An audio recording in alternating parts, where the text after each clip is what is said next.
Welcome to Understanding the Why. Today's topic is stress. We will talk about what stress is. We're going to talk about different types of stress as well as a few mechanisms. Then we're going to talk about why stress is so important and why exactly I'm doing a whole video about it. We're going to talk about the stress management as well as consequences. First of all, what is stress? This is not an official definition, but it's a very good and short explanation of what stress is. It's physical and psychological reactions of the body to external stimuli, so-called stressors, which result in physical and psychological strain. There are different types of stressors. Positive ones called eustress, which could be something that challenges you, for example a competition, but it could be also an important event like your wedding or the birth of your child. Since there are positive stressors, there are also negative stressors, so-called distress, which could be an interpersonal conflict, lack of sleep, or overstimulation due to noise, for example.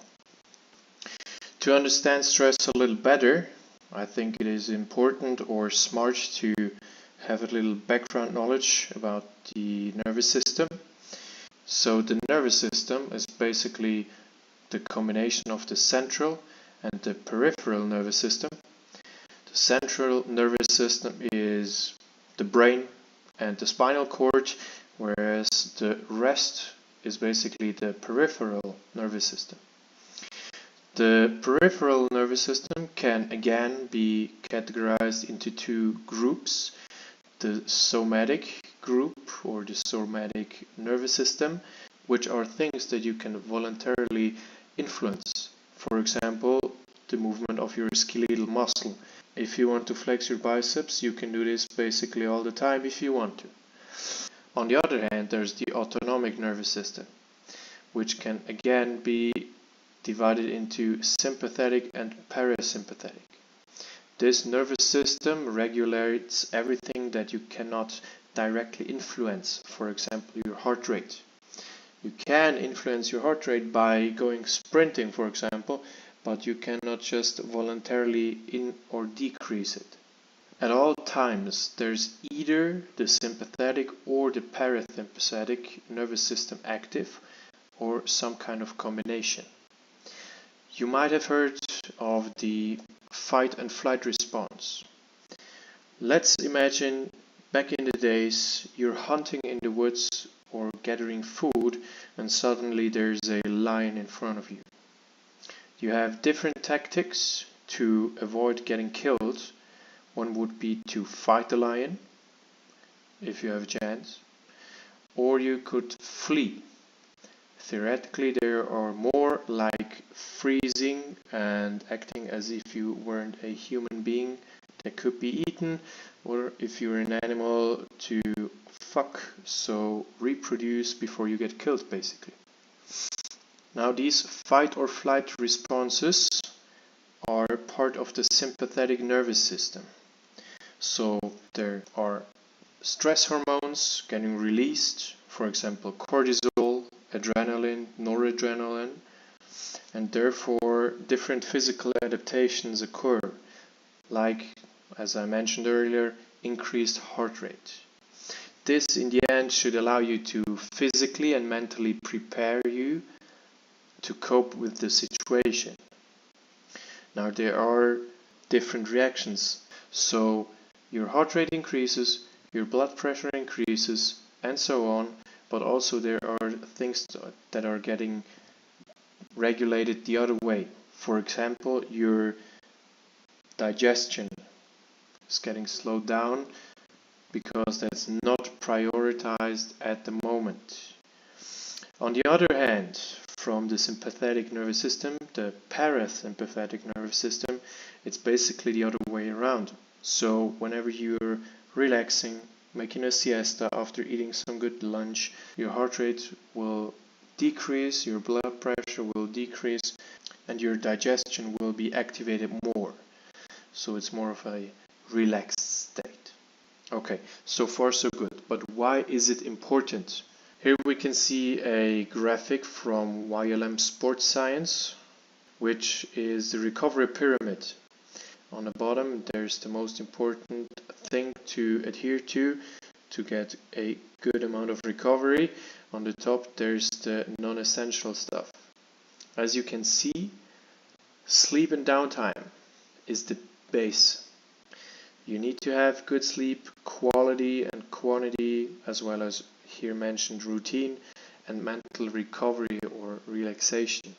So you need to get into the parasympathetic nervous system once in a while to really recover properly.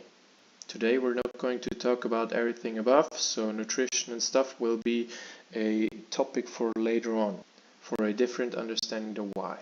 Sleep and downtime also includes load management, which basically means to, as the name already says, manage the load that your body has to recover from over the whole week.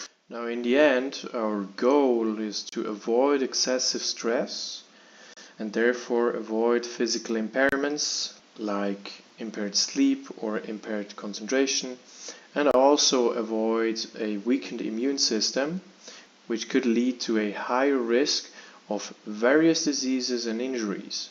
If we somehow get into a situation where we already have excessive stress and get physically impaired, like impaired sleep, this could lead to a negative spiral.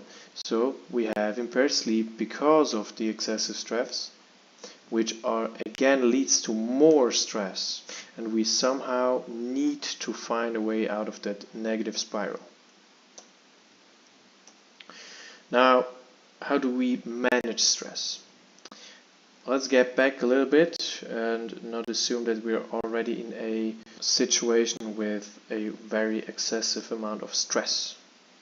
It's smart to keep track of different parameters that could tell us how stressed we are.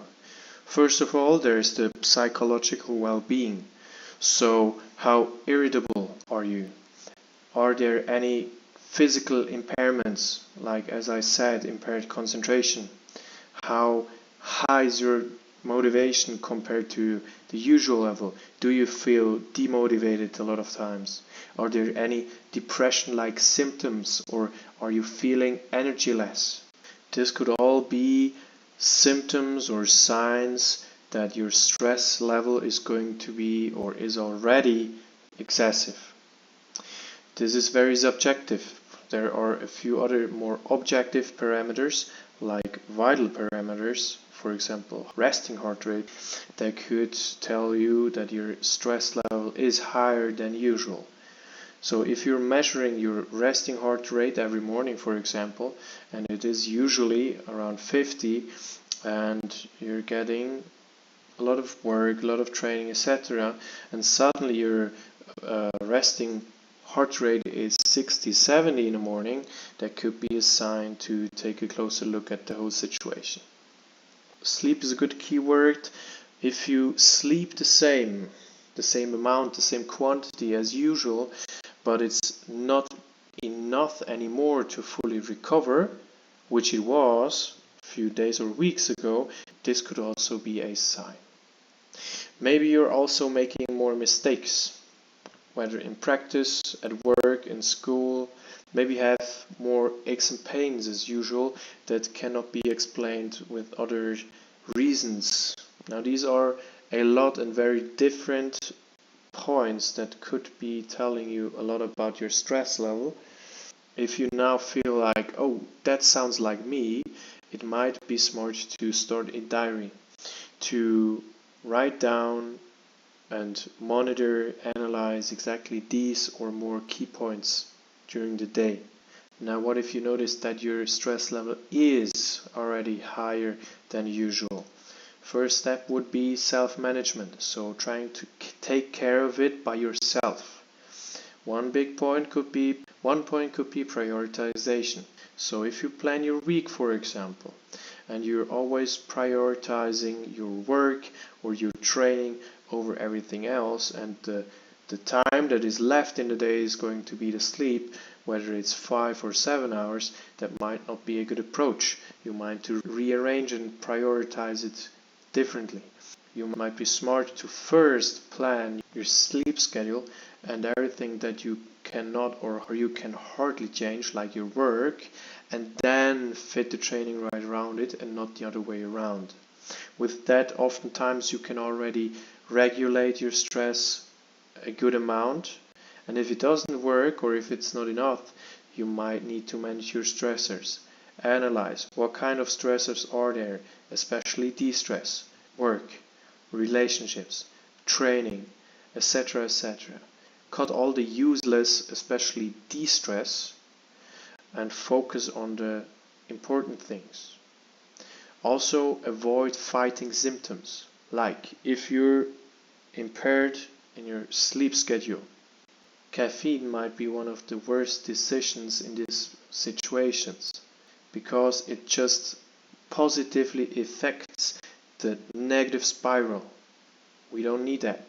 It might be a better option to fight through your tiredness, but in the end be able to sleep better in the evening than if you had taken caffeine. And if you're at a point where you tried it, you cannot self-manage it, or from the beginning you think that's not going to work at all because my stress level is so high, it could be smart to get help from the outside. Consult a doctor, which then hopefully can help you on a professional level.